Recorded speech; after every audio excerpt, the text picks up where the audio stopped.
Bugün Ermeni ve Rus komitacıların çevresindeki katliamları ve zulümleri, işkence ve insanlık dışı muameleleri gençlerimize anlatma ve onları tarihimizle yüzleştirme günüdür.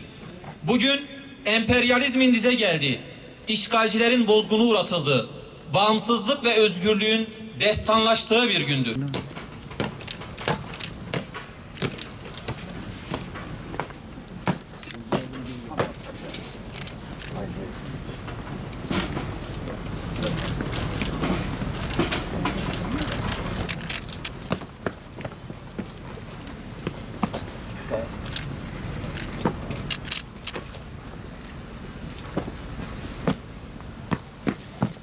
Elvanımızın düşman işgalinden kurtuluşunun 103. yıl dönümü.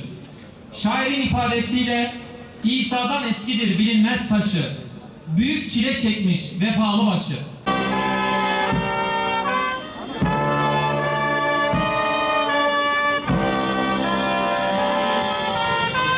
Kerkün zindanına attılar beni.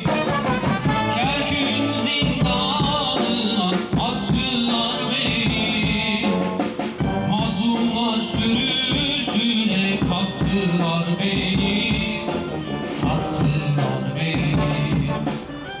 Mazlumlar sürüsüne kattılar beni. Kattılar beni.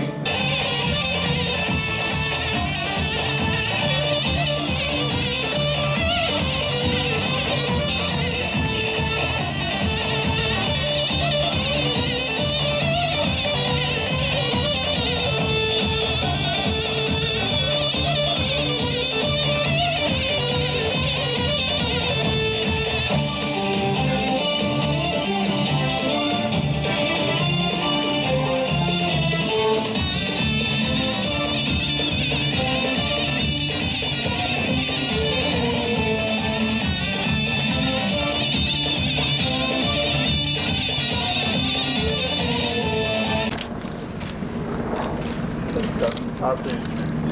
Bunlar da şey. Sayma. Ev toplu fotoğraf çekiyoruz.